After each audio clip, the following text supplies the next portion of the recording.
মুসলমান ঘরে ছেলেমেয়েরা, তরুণেরা, বাপেরা, আজ আল্লামা হুজুরের স্মৃতি সভাতে এসে আমি আপনাদেরকে বলে দিয়ে যাই, আল্লাহ নবীর আদর্শ অনুযায়ী চলেন। আল্লামা হুজুর এতদিন চলে গেল দুনিয়া থেকে, আজ লক্ষ লক্ষ কোটি কোটি মানুষ কেন তিনাকে স্মরণ করে, কেন তিনাকে ডাকে, কেন তিনার কথা শোনার জন্য বেচায় হয়ে থাকে, কেন তিনার দরবারে এসে হাতকে বেঁধে দাঁড়িয়ে যে আল্লাহর কাছে তিনার ওসিলা দিয়ে দোয়া চায়, কেন তিনার আলোচনা শোনার জন্য দলে দলে লোক ভিড় করে, কেন গাঁটের পয়সা বার করে দিয়ে হুজুরের স্মৃতি সভাতে দান করতে থাকে। এ যুবকেরা, তরুণেরা, আব্বারা, অন্য কোনো কারণ নয় যে জমিদারি ছিল তা। হ্যাঁ, আল্লামা হুজুর জমিদার ছিল ঠিকই কথা, আল্লাহ তেনাকে এত ধনী করেছিলেন। এই আজ পশ্চিম বাংলার উত্তর দক্ষিণ 24 পরগনা, এটা তখন একসাথে ছিল। এই 24 পরগনার অর্ধেকটাকে কিনে নিবার আল্লামা হুজুরকে আল্লাহ ক্ষমতা দিয়েছিলেন। এত ধন দৌলত থাকার পরও নবীর দ্বীনের জন্য, পীরের খুশির জন্য নিজের অর্থ দিয়ে কিতাব লিখে লিখে লিখে এই সমাজকে জাগাবার জন্য বই তৈরি করে দিয়ে গেছে, এলেমের জ্ঞানকে মানুষের কাছে পৌঁছে দিয়ে গেছে, বাস করেছে। ওই বাসে কিতাব কিনে খরচ করেছে, সেই কিতাব থেকে ছুটি কিতাব লিখে বাসে কি ফলাফল হয়েছে জনগণের কাছে তুলে দিয়ে গেছে, যাতে কিয়ামত পর্যন্ত এই সমাজের মানুষ জাহান্নামের খোরাক না হয়ে যায়, সমাজের মানুষ ভুল রাস্তায় না চলে যায়, সমাজের মানুষ আল্লাহ থেকে দূরে, নবী থেকে দূরে না যায়। এই জন্য পীরের ভালোবাসায়, রাসূলুল্লাহ খাতিরে, আল্লাহকে খুশি করার জন্য আল্লামা হুজুর নিজের জীবনকে কুরবান করে দিয়ে গেছে বলে তাই তো আজকে দলে দলে দলে দলে মানুষ হুজুরের দরবারে আজও পাগলের নাই ছুটে আসছে। কারণ আমার আল্লাহ জানিয়ে দিয়েছে, এ বান্দারে তুই আমার হয়ে যা, আমি আল্লাহ তোর হয়ে যাব, আর আমি যার হয়ে যাব তামাম দুনিয়াকে আমি আল্লাহ তারই পিছনে পাঠিয়ে দেব। বাবেরা, নজওয়ান, তরুণেরা, এ নবী পাকের প্রেমিকেরা, হযরতে আব্দুল্লাহ হুজুর তখন এই আখলাক চরিত্র দেখে ওই মানুষটা মুগ্ধ হয়ে গেল। আব্দুল্লাহর কাছে আমার নবী সম্বন্ধে জানতে চাইলো। আল্লাহ নবীর শিক্ষা আদর্শকে যখন জানিয়ে দিল, ওই সময় দেখা যায় ওই মানুষটা আমার নবীর দিবানা প্রেমিক হয়ে যায়। এ যুবকেরা, আল্লাহ নবী বাচ্চাকে দেখতে গেল। নবী আমার একা গেলে, সঙ্গে কাউকে নিয়ে গেলেন না। আল্লাহ নবী ঘরে বাইরে থেকে ডাক দিলে, ইয়া আব্দুল্লাহ, এ আল্লাহ বান্দারে, আমি কি ভেতরে যেতে পারি? কে আছো একটু বাইরে আসো। ওই অগ্নি উপাস্য অবাক হয়ে গেলে, কে এমন করে ডাকে? কারণ তৎকালীন সময়েতে কারো ঘরে যে সুন্দরী নারী থাকতো সেটা সুরক্ষিত ছিল না, কারো ঘরে যে ধন দৌলত থাকতো ওটা সুরক্ষিত ছিল না। আজ আমার বাড়িতে ঢুকার পারমিশনটা কে চাইছে? এই অবাক হয়ে বাড়িওয়ালা তাড়াতাড়ি অগ্নি উপাস্য বেরিয়ে এলো, বাই হয়ে দেখতে লেগেছে যে মুহাম্মদকে আমরা মারার জন্য ছড়ুয়ারে ধার দিয়ে বেড়ায়, সে মুহাম্মদ আমার দরজা গোড়ায় দাঁড়িয়ে আছে। সে অবাক হয়ে গেল, ভাবতে লাগলো মুহাম্মদ তোমাকে মারতে আসেনি কেন, সে খালি হাতে এসেছে, তার সাথেও তো কেউ নেই। এই যে চিন্তা করতে লেগেছে, আল্লাহ নবী নিজে দিয়ে বলতে লাগলো, বাবা তোমার বাচ্চা আমার দরবারে যায়, তাকে আমি ভালোবাসি, পেয়ার করি, সে আজকে অসুস্থ খবর পেয়েছি, তাই তাকে দেখতে এসেছি। ওর দিলটা আঘাত দিল, চোখ দিয়ে পানি ছলমলো করতে লাগলো। আর এই মুহাম্মদকে গালি দি, এই মুহাম্মদকে মারতে চায় যে কিনা আমার বাচ্চার খোঁজ নিতে গেছে, অথচ বাপ হয়ে কখনো আমার বাচ্চার খোঁজটা নিতে পারিনি। সেই সময়তে বাপ মা নিজের সন্তানকে এত আদর যত্ন করতো না। আজ যে সন্তানেরা মা বাপের ভালোবাসা পাচ্ছ, এটা আমার নবী মুহাম্মদ রাসূলের অবদান।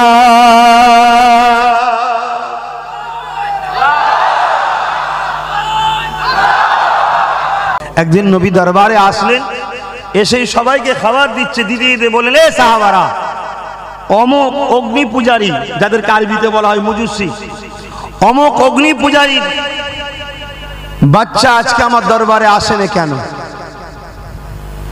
সাহাবা হুজুররা বললেন, হুজুর তাম কায়নাতের দায়িত্ব আল্লাহ, তাম দুনিয়ার দায়িত্ব আল্লাহ আপনাকে দিয়েছে, আপনি এই টাইমের মধ্যে একটা বাচ্চা আসেনি সেই খোঁজটা আপনি নিচ্ছেন। আল্লাহ নবী বলেছিলেন যে বাবা আমি সবার জন্য রহমাতাল লিল আলামিন, জোরে বলুন সুবহান। আল্লাহ নবী সাহাবাদিগকে জানিয়ে দিলেন, এ বাবা সাহাবারা ওই বাচ্চাটা কেন আসেনি বাবা, ওর খোঁজটাকে একটু নাও বাবা। সাহাবা হুজুররা বলেছিলেন, ইয়া রাসূলুল্লাহ হাবিবাল্লাহ, এমন একটা সন্তানের কথা বলছে যার বাবা নাকি দিন রাত তরোয়ালে দাঁড় দিচ্ছে, আপনাকে মারবে বলে, আপনাকে কতল করবে বলে, আপনাকে শহীদ করবে বলে। আল্লাহ নবী মুচকে এসে আদর্শ দেখিয়েছিল, ও বাবা সাহাবারা, ওর বাপ আমার দুশমন হতে পারে, আমি রাসূলুল্লাহ কিন্তু ওর বাপের দুশমন নয়।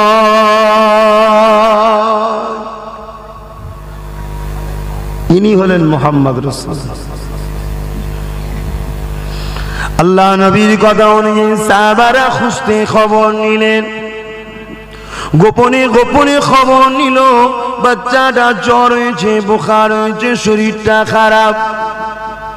আল্লাহ নবীর কাছে এসে খবরটা দিল, এ নবীর উম্মত দাবিদাররা, শুধু দাবি করলে হয় না, রাসূলুল্লাহ দেখানো রাস্তা দিয়ে চলতে হবে।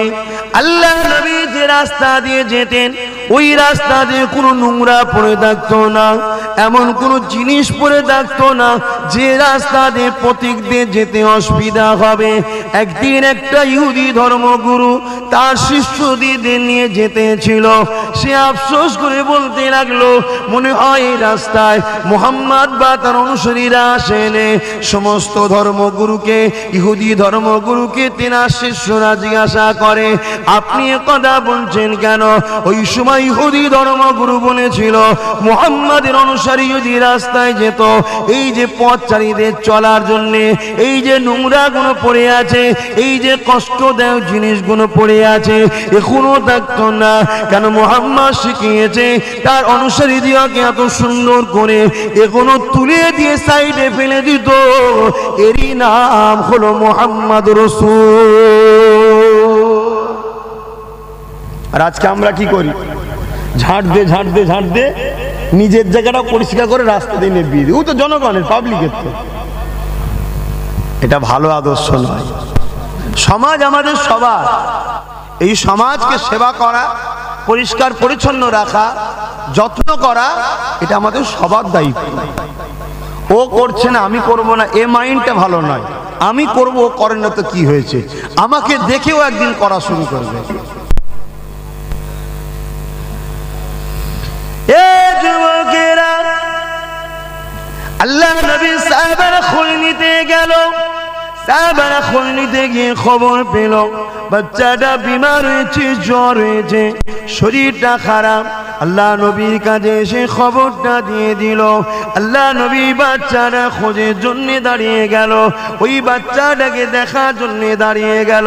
সাহাবা হুজুররা বলতে লাগলে, ইয়া রাসূলুল্লাহ হাবিবাল্লাহ, বিয়াদবি নেবেন না, আমাদের দায়িত্ব আপনাকে জানানোর রয়েছে, তাই জানিয়ে দিই।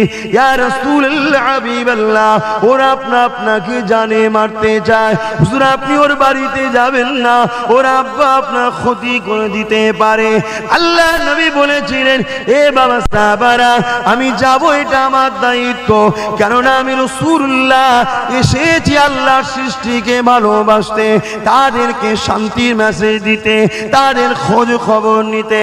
ওই বাচ্চাটাকে আমি পিয়ার করি, ও অসুস্থ আর দেখতে যাব না, এটা হতে পারে না। এ যুবকেরা, বিমারিকে দেখতে যাওয়া এটা আমার রাসূলুল্লাহর সুন্নাত। কিন্তু আমরা তো খোঁজ নিই না, আমাদের আত্মীয় বিমারে পড়লেও খোঁজ নিবার সময় নেই, এত ব্যস্ত আমরা।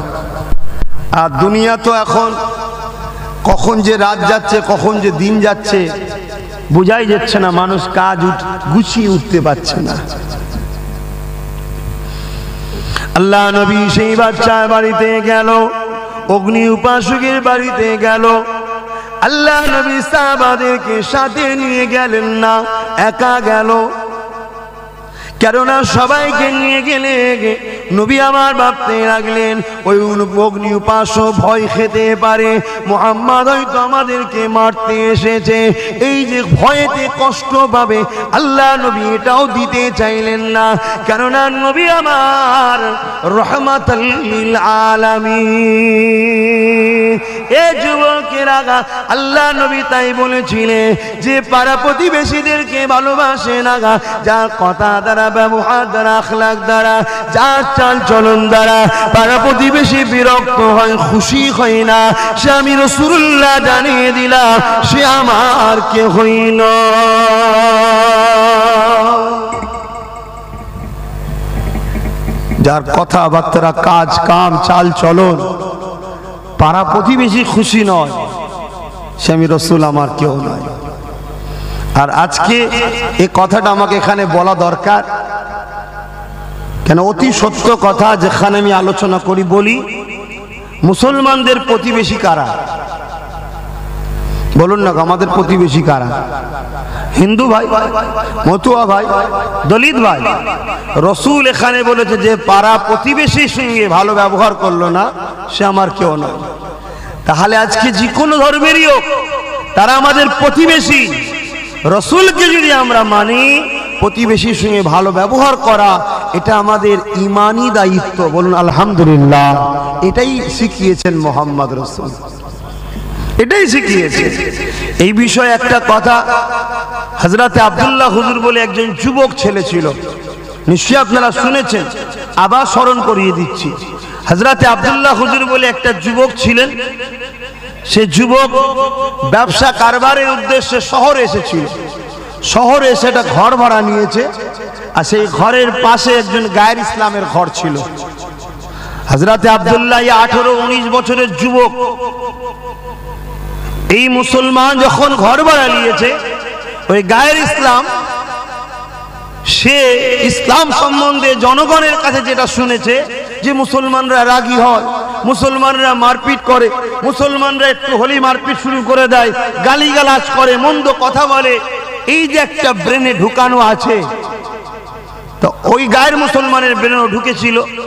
তাই আব্দুল্লাহকে রাগাবে বলে, কষ্ট দেবে বলে তার বাড়ির সিঁড়িতে, বাইরের কোঠের সিঁড়িতে প্রতিদিন ঝাঁট দিয়ে নোংরাগুলোকে ফেলে। প্রথম যেদিন ফেলে, হযরতে আব্দুল্লাহ ফজরের নামাজ পড়ে কোরআন তেলাওয়াত করে বাইরে বেরিয়েছে। ইসলামের হুকুম ফজরের নামাজের পর কোরআন তেলাওয়াত করো। সেই তেলাওয়াত করে বাইরে বেরিয়ে দেখছে সিঁড়িতে নোংরা। ইদিক উদিক তাকালেন, কাউকে কোথায় দেখতে না পেয়ে আর একটা পাত্র নিয়ে এসে ওটাকে পরিষ্কার করে, যেখানে লোক যাতায়াত করে না, যেখানে ময়লা ফেলা হয়, সেই জায়গাতে ফেলে দিল। দিবার পরে ঘরে দরজা লাগিয়ে কারবারে চলে গেছে। পরের দিন সেম কেস, আবার উনি পরিষ্কার করে ফেলে দিলেন। এভাবে কয়েকদিন যাচ্ছে, কোনো দিনের জন্য আমাদের মতো ব্যবহার করেনি। আমরা যে সুন্দর ব্যবহারটা করি, হে রে অমুকের বাচ্চা টমুকের বাচ্চা হলে গাল তাল দিয়ে আমরা ধুঁ সরিয়ে ফেলতাম, ঠিক না বেটি? এটা ইসলামের আদর্শ নয়, এটা আমার রাসূল শিখায়নি। আজকে সেই আব্দুল্লাহ এভাবে রোজ পরিষ্কার করে, যে ফেলে সে ভাবছে মনে হয় আব্দুল্লাহ গোপনে গোপনে খুঁজছে, তা আজকে ওর সামনেই ফেলবো। মহিলা নিয়ে দাঁড়িয়ে আছে, দিকে ফজরের নামাজ পড়ে কোরআন তেলাওয়াত করে বাহির হয়েছে, সামনেই ফেলেছে। ভাই ফেলে দিয়ে এবার কি করবে? ছুটবে তো নাকি? যে অন্যায় করে সে টেনশনে থাকে, ঠিক না? আজ আপনাদের ঘরে অনেকে মারছে, ঘাবড়াবার কিছু নেই, আপনারা নিশ্চিন্তায় রাত্রিতে ঘুমাতে পারেন। কিন্তু যারা মারছে তারা টেনশনে বাইরে ঘুরতে পারে না, তারা ঘুমোতেও পারে না। এই মনাই পাল্টা দিল, এই মনাই পাল্টা দিল। ওই দোদকে দোদকে দোদকে ওদের যে টেনশন হচ্ছে, ও মার খাওয়ার থেকে বেশি কষ্ট ওরা পাচ্ছে। সবর করেন, ধৈর্য ধরেন, স্বাভাবিক। আমি যদি ও পাড়ায় যে কাউকে মেরে আসি, আমি কখনো শান্তিতে থাকতে পারবো না। কেন?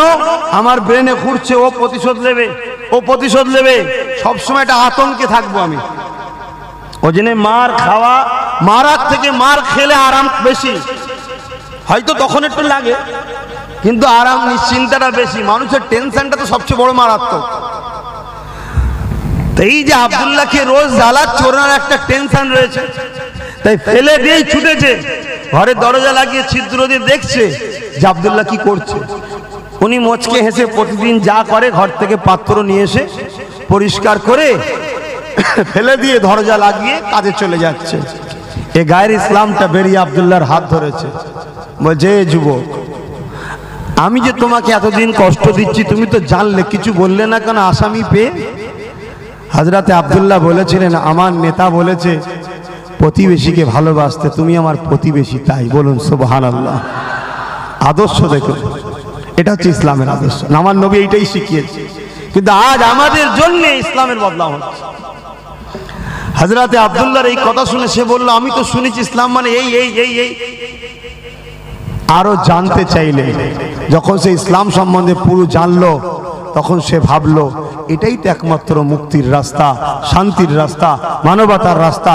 কারণ ইসলাম পিপাসিতকে পিপাসা মিটাবার নাম, বস্ত্রহীনকে বস্ত্র দিবার নাম, মা বাপের সম্মান প্রতিষ্ঠিতর নাম, গরিবের অধিকারের নাম, অসহায়কে আশ্রয় দিবার নাম, ন্যায় প্রতিষ্ঠিতর নাম, অন্যায়কে মিটিয়ে দিবার নাম। এর নামই হলো ইসলাম। আরবিতে এসেছে, যেটা সালাম থেকে এসেছে, যারটা শান্তির নাম ইসলাম। জোরে বলুন সুবহানাল্লাহ। বাবেরা, নজওয়ান তরুণেরা, এ নবী পাকের প্রেমিকেরা, হযরতে আব্দুল্লাহ হুজুর তখন এই আখলাক চরিত্র দেখে ওই মানুষটা মুগ্ধ হয়ে গেল। আব্দুল্লাহ আমার নবী সম্বন্ধে আব্দুল্লাহর কাছে আমার নবী সম্বন্ধে জানতে চাইলো। আল্লাহ নবীর শিক্ষা আদর্শকে যখন জানিয়ে দিল, ওই সময় দেখা যায় ওই মানুষটা আমার নবীর দিবানা প্রেম হয়ে যায়। এ যুবকেরা, আল্লাহ নবী বাচ্চাকে দেখতে গেল। নবী আমার একা গেলে, সঙ্গে কাউকে নিয়ে গেলেন না। আল্লাহ নবী ঘরে বাইরে থেকে ডাক দিলে, ইয়া আব্দুল্লাহ, এ আল্লাহ বান্দারে, আমি কি ভেতরে যেতে পারি? কে আছো একটু বাইরে আসো। ওই অগ্নি উপাস অবাক হয়ে গেলে, কে এমন করে ডাকে?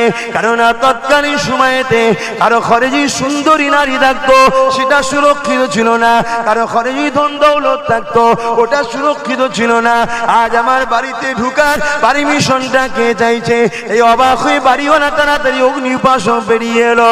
তাই হয়ে দেখতে লেগেছে যে মুহাম্মদকে আমরা মারার জন্যে ছড়ুয়ারে ধার দিয়ে বেড়ায়, সে মুহাম্মদ আমার দরজা গোড়ায় দাঁড়িয়ে আছে। সে অবাক হয়ে গেল, ভাবতে লাগলো মুহাম্মদ তোমাকে মারতে আসেনি কেন, সে খালি হাতে এসেছে, তার সাথেও তো কেউ নেই। এই যে চিন্তা করতে লেগেছে, আল্লাহ নবী নিজে থেকে বলতে লাগলো, বাবা তোমার বাচ্চা আমার দরবারে যায়, তাকে আমি ভালোবাসি, পেয়ার করি। সে আজকে অসুস্থ খবর পেয়েছি, তাই তাকে দেখতে এসেছি। ওর দিলটা আঘাত দিল, চোখ দিয়ে পানি ছলমলো করতে লাগলো।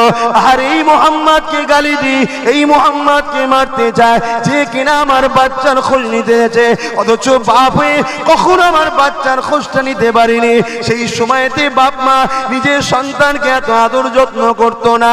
আর যে সন্তানেরা মা বাপের ভালোবাসা পাচ্ছ, এটা আমার নবী মুহাম্মদ রাসূলের অবদান।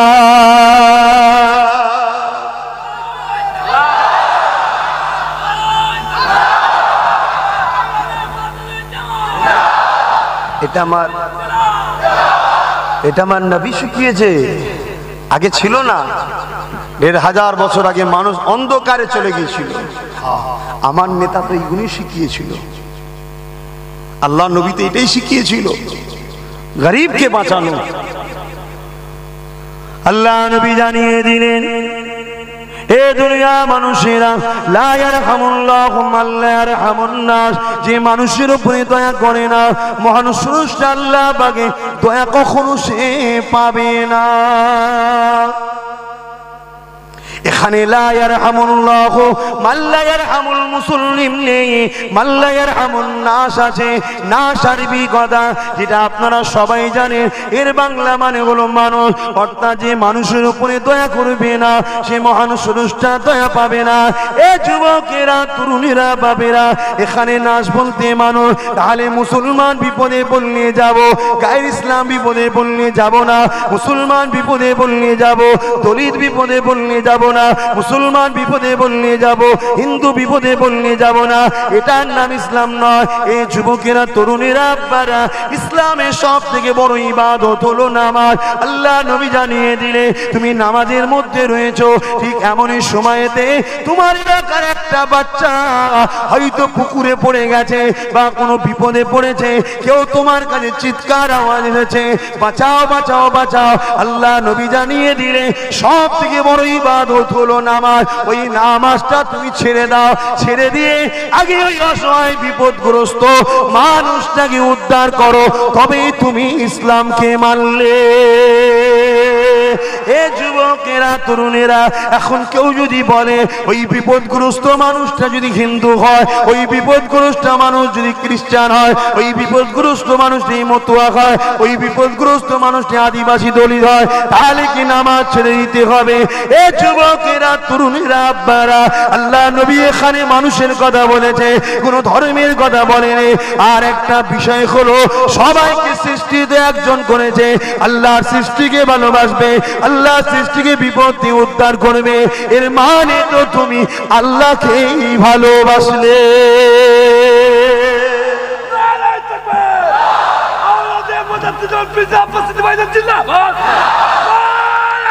আল্লাহ, আমাদের সে আদর্শ আছে? আমরা মরছি আমাদের দোষে ভাই, কথা বুঝে আসছো? কে কি করছে, কে কি বলছে, কে মারছে, এসব ভেবে লাভ নাই। আমাদের ঘরে নিজেদের মতো আমার নেতার আদর্শ অনুযায়ী ফিরে আসতে হবে, তাহলে আমরা কামিয়াব হব।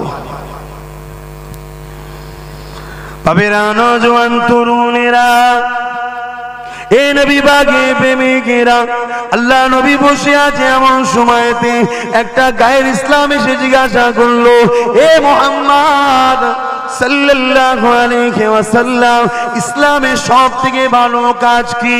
আল্লাহ নবী বলেছিলেন, ভুকাত ক্ষুধার্ত মানুষকে খানা খাওয়ানো।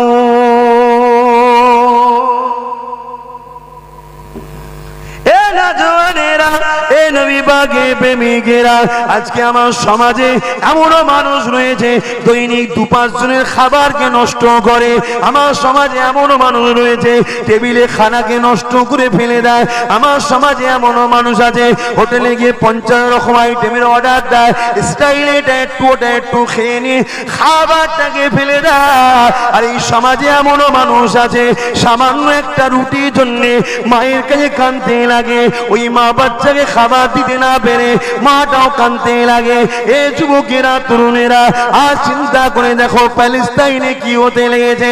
বাপ মারা গেছে, মা মারা গেছে, বাচ্চা খেতে পাচ্ছে না, মায়ের গোশতকে খেতে লেগেছে।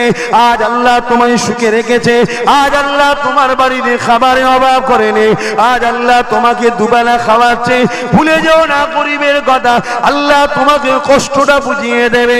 তাই তো নবী আমার জানিয়ে দিলে, রাত্রি যখন খাওয়া দাওয়া করবে 40 কদম ঘুরে আসো।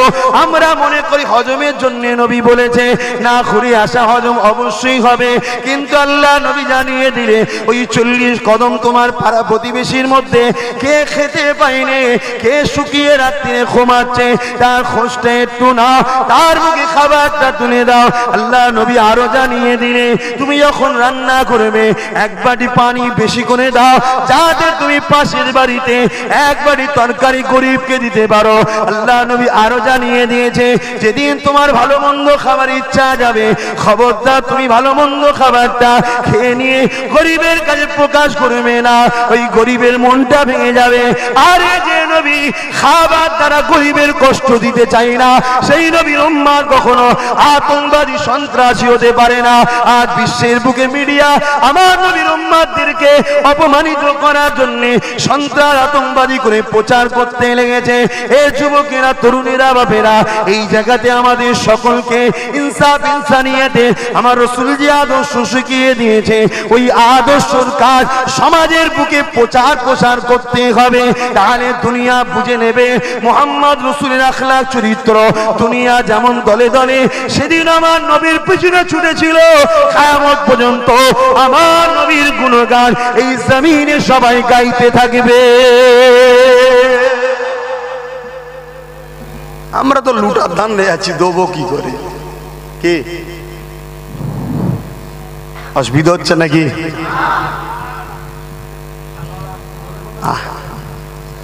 আপনি তো অরিজিনাল খেয়ে বড় হয়েছেন, ওই জন্য সারা রাত হলেও অসুবিধা নেই। আমরা সব ভেজাল খেয়েছি, প্লাস্টিকের চাল মুড়ে এক জায়গায় ফেলে দিলে ডব খেচ্ছে। 93 বছর বলছে সারা রাত হবে, আর আমাদের 13 বছরে বলছেন ঘুমোতে হবে।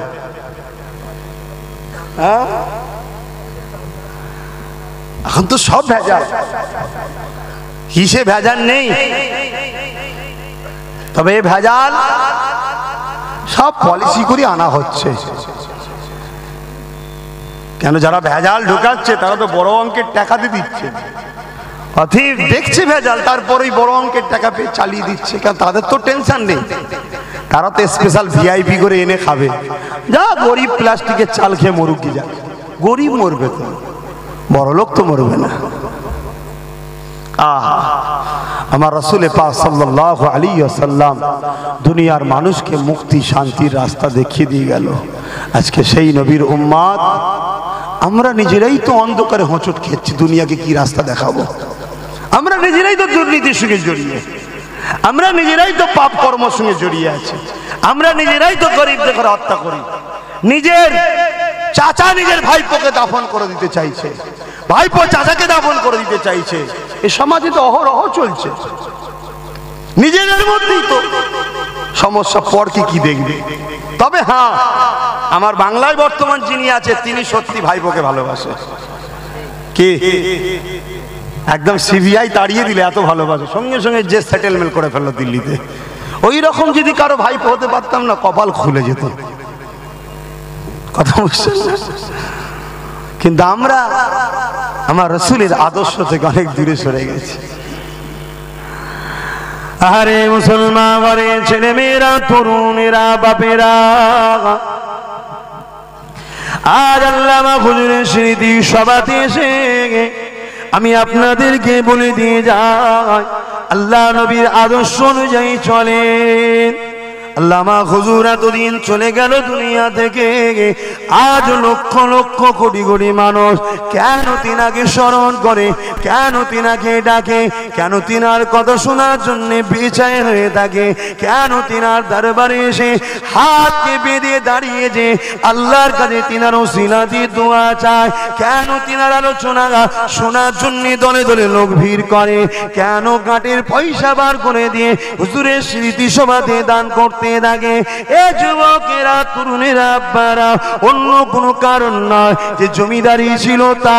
হ্যাঁ, আল্লামা হুজুর জমিদার ছিল ঠিকই কথা, আল্লাহ তেনাকে এত ধনী করেছিলেন। এই আজ পশ্চিম বাংলার উত্তর দক্ষিণ 24 পরগনা, এটা তখন একসাথে ছিল। এই 24 পরগনার অর্ধেকটাকে কিনে নিবার আল্লামা হুজুরকে আল্লাহ ক্ষমতা দিয়েছিলেন।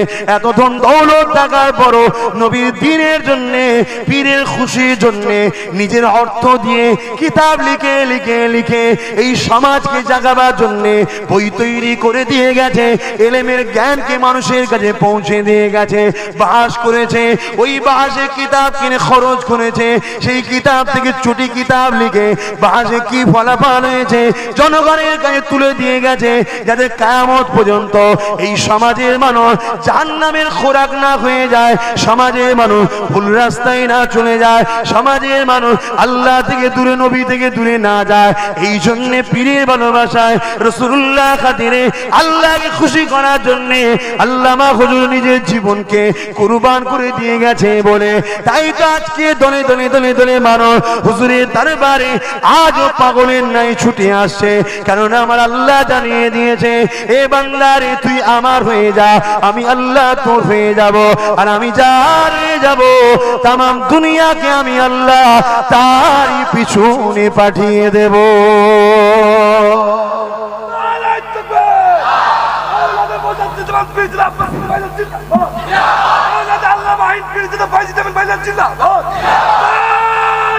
আল্লাহ,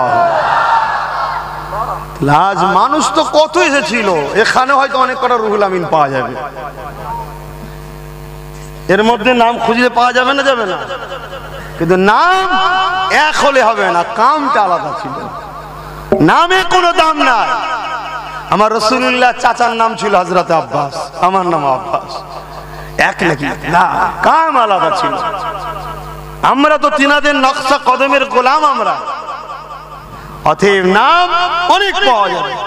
আজও খুঁজলে অনেক হাসান পাওয়া যাবে, আজও খুঁজলে 200 টাকা দিলে দালালি শুরু করবে, 200 টাকা দিলেই মাথা নত করে দেবে। বাবেরা, নওজোয়ান তরুণেরা, আহারে আমার নবীকে ভালোবাসেন, পিয়ার করেন। আল্লাহ নবী দিয়ে দুনিয়া বাদশা হাবিবুল্লাহ জানিয়ে দিলেন, কেউ যদি এতিমের মাথায় হাত বোলায়, সে যেন আমি রাসূল আমার মাথায় হাত বোলালো।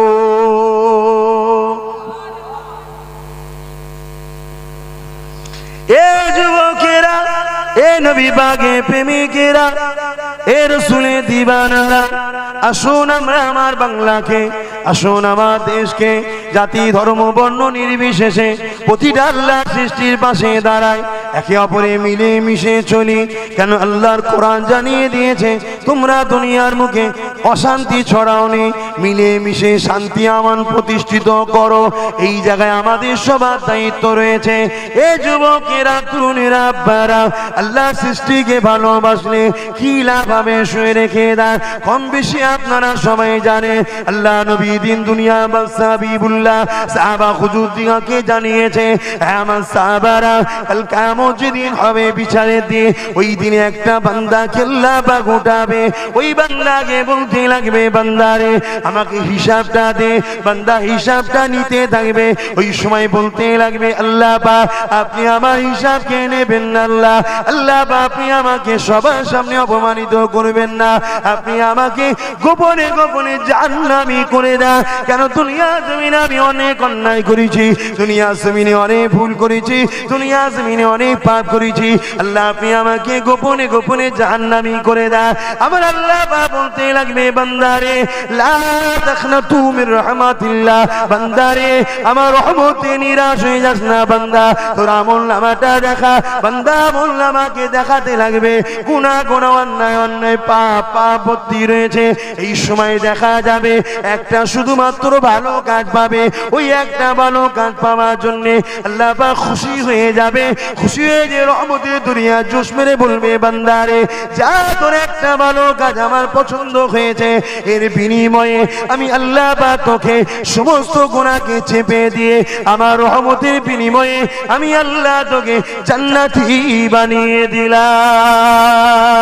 বান্দা কি এমন কাজ আল্লাহ পাকের পছন্দ হবে কিতাবের মধ্যে পাওয়া যায়। ওই বান্দা একদিন প্রচন্ড গরমের সময় রাস্তাতে যেতে ছিল। বান্দা ওই সময় দেখতে পায় রাস্তাতে একটা পশু বাঁধা রয়েছে, যে কিনা রৌদ্রতে পিপাসা চোটে জিভটা বাহির হয়ে গেছে। ওই বান্দার উপরে দয়া হয়েছে, পশুর উপরে তাকে ছায়াতে বেঁধে দিয়ে পানি পান করিয়েছিল।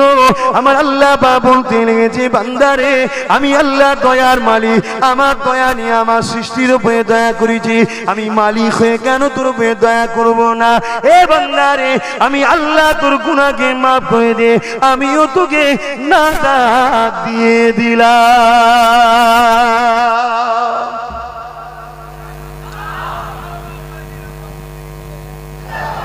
আজ একটা পশুকে পানি পান করানোর জন্য যদি তার গুনাহ আল্লাহ মাফ করে দেয়, আজ আমরা সমাজে গরিব মুসলিম দলিত আদিবাসী মতুয়া, এই যে হিমলগঞ্জ আমি গিয়েছিলাম সব জানেন, আরো অনেক জায়গায় গরিবদের কাছে যায়। আপনারাও যদি গরিবদের পাশে দাঁড়ান, জাতি ধর্ম বর্ণ নির্বিশেষে, ভাই যদি ভাইয়ের পাশে দাঁড়ান, এই যে অসহায়ের উপরে দয়া দেখাবেন, আমার আল্লাহ কি কিয়ামতের দিন আমাদের উপরে দয়া দেখাতে পারবেন না?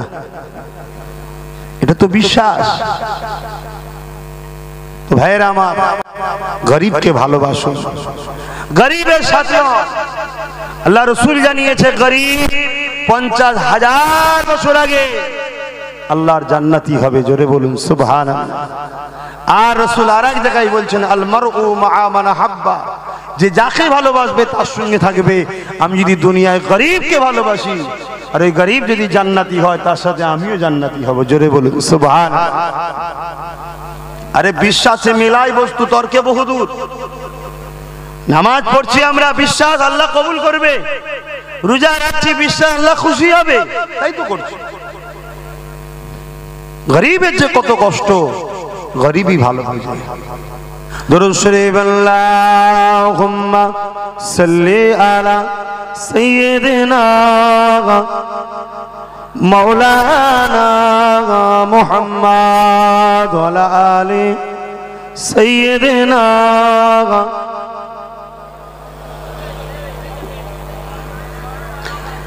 দেখি নাই তোমারে কোনদিন, তবু হৃদয়ে অমলিন। দেখি নাই তোমারে কোনদিন, কোনদিন, কোনদিন, কোনদিন।